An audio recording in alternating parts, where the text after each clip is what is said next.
Thank you for staying with us. It's time now to take a look at stories making headlines on the front page of Nigerian newspapers. And I begin with the Punch newspaper.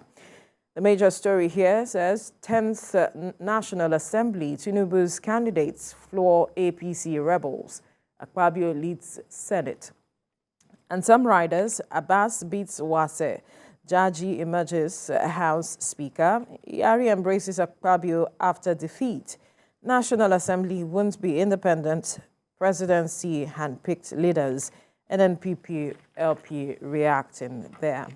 We move now to the front page of the Nigerian News Direct. 10th National Assembly leadership.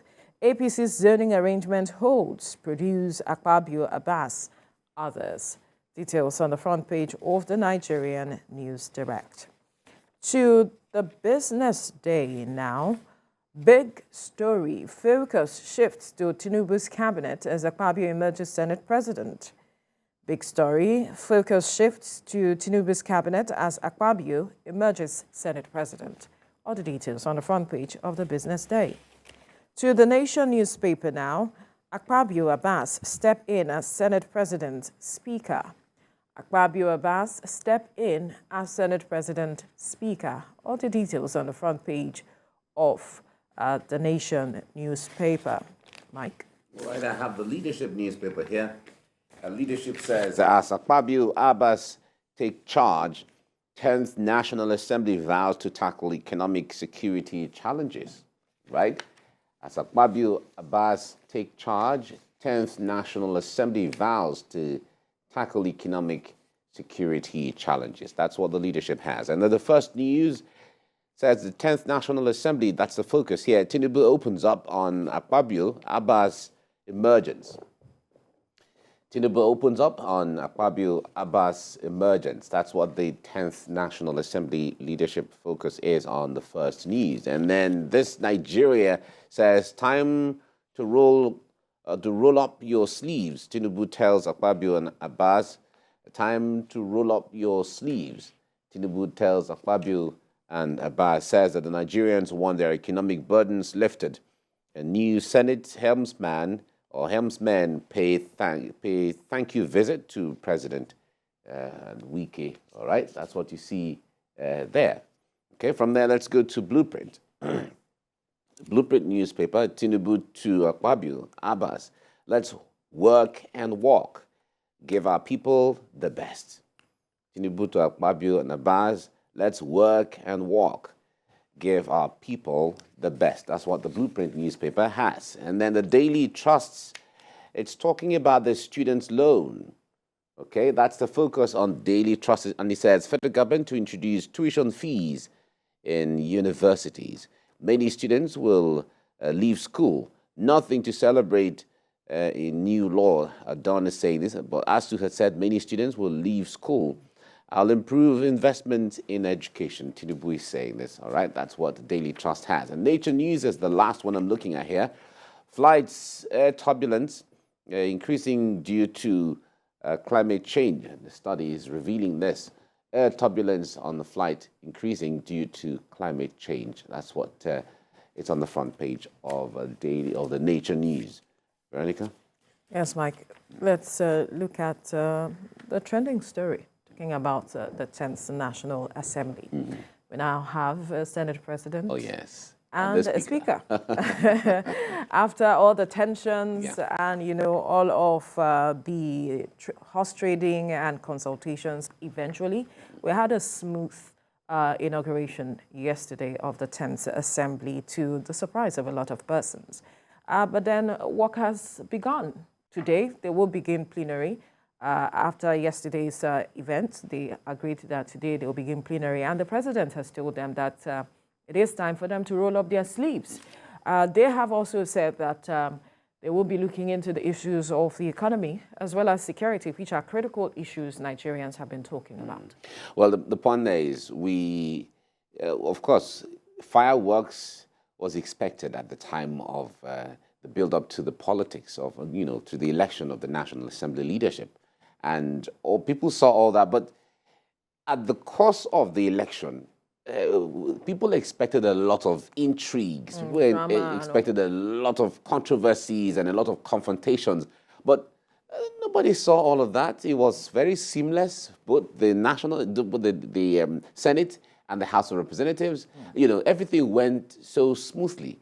It tells you that the homework had been done behind the scenes, so there wasn't need for a lot of things. And it tells you too, that especially for the Senate, that when you see people, the caliber of persons in the Senate right now, it gives you a sense that the National Assembly will be somewhat a mature National Assembly this time around, having so many stalwarts in there, people who have experience, people who have one way or the other have their clout in their own respect. And then for others who have been there for some time, and so on. So it tells you that that is the kind of Senate that the president actually needs, to work together. However, there is also the advice of not being a rubber stamp in such a way that whatever the president brings will be passed. It doesn't mean that everything the president brings would just be passed without looking into the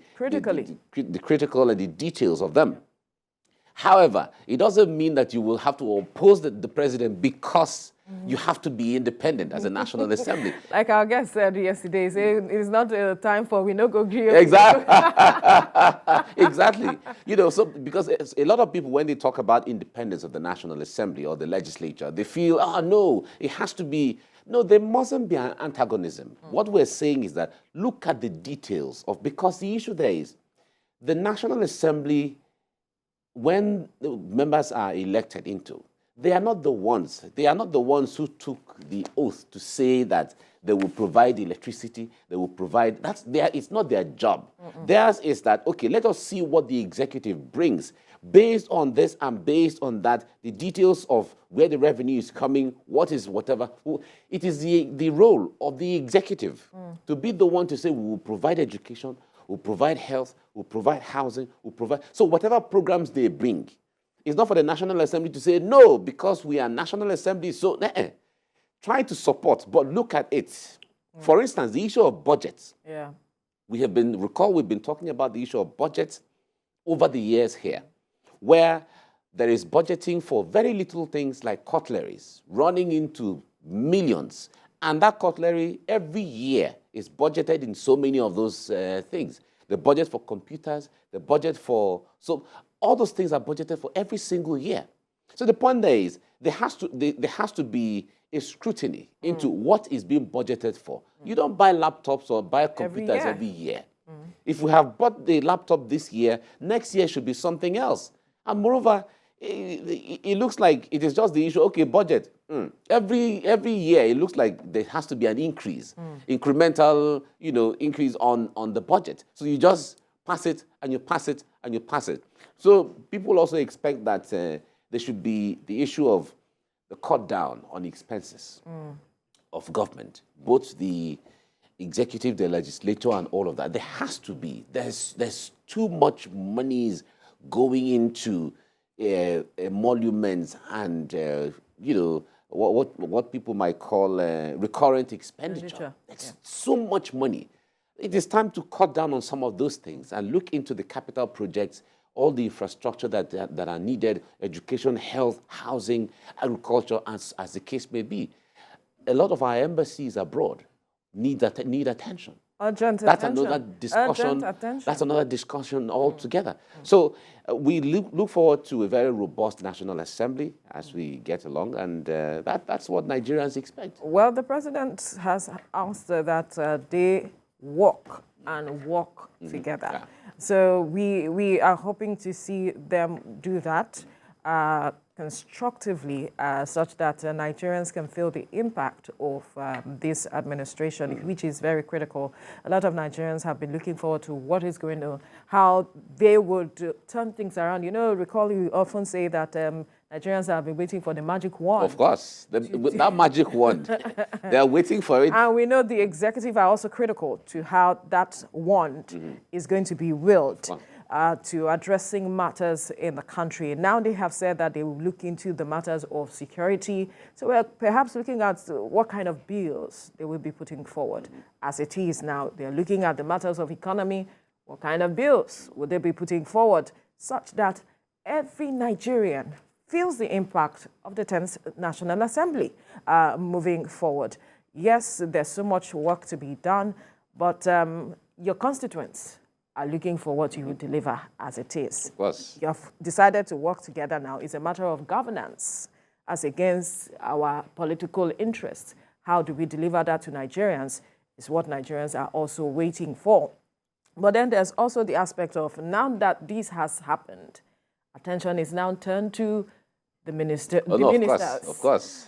Who are those that will be getting various portfolios? That's the question on the lips of a majority of Recall the president had submitted a request to appoint 20 special advisors, yes. Recently. And the 9th National Assembly had passed that. Now, everybody is waiting because President Tinubu's list is not going to be a normal list. That is the expectation of Nigerians from what they know that he is and what the capacity he has and the way he bring people. Now, Nigerians are expecting to see new faces, fresh blood in the new list. Recall in 2015 when former President Buhari talked about, okay, fine, we're going to have minister. We waited for 6 months. Yeah. And Nigerians were looking at, well, who will these people be? And when the list came out, it was the regular people Nigerians have always known. Nigerians expect difference this time around. Recall the president has said that he will have a government of national competence. That competence, I believe he used that word intentionally. And Nigerians look forward to that.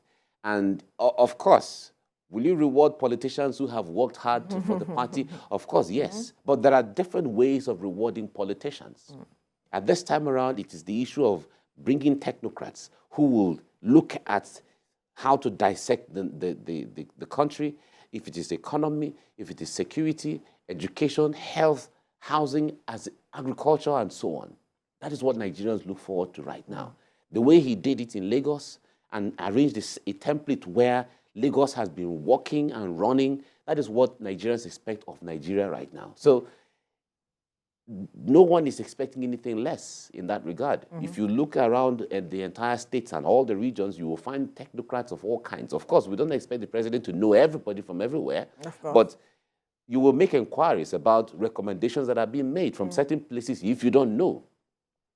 Or you can bring out a specification. I need somebody like this and like this and like this who fits into this and this who fits into that. Yeah. The people who do the legwork for the president can go fish out that person. Even if he's in Russia, they will bring, even if it's in the United States or wherever, the North Pole or South Pole. People are willing. They will bring those A lot of Nigerians outside the country are willing to work with this current administration. Yeah, so that's it. Although some people are very skeptical about bringing loads of Nigerians from outside, they are not the only technocrats we have. We agree. But the point there is that this time around, it's not about who is home, who is abroad. Is he or is she a Nigerian? Is he or is she an expert in this area? Can he deliver? Does he or she have the track record to help in education or to help in all of those things? These are things we're talking about. So, for instance, if we're talking about aviation, for instance, and you say, okay, I need to bring somebody who understands the thing. There are Nigerians who even own airports in the UK. There are Nigerians who own aircrafts of all kinds around the world. There are people who are consultants and so on. So when you bring people who have had track who have the expertise, transforming the entire, transforming other countries and institutions around the world, that is what Nigerians expect. Because Nigeria has everything it takes to be a world leader. Yes. So the fact that we are our developing, opportunity to reposition ourselves. Yeah, the fact that we are a developing nation doesn't mean we have everything it takes to be a world leader. We have been one of the world leaders before, after independence and all of that. So we can go back to those days and even surpass it because the capacity we have now is far more than what we had in the early 60s. Absolutely, and that's what a lot of Nigerians have been talking about, that this is our opportunity to reposition ourselves in the Committee of Nations. And for someone like the president who has over 3 decades been in the system, talking about politics, he has worked with a lot of persons. We saw how he fought for democracy. He was part of those who, fought for the return of democracy to the country. And he has even said that there's the need to protect our democracy.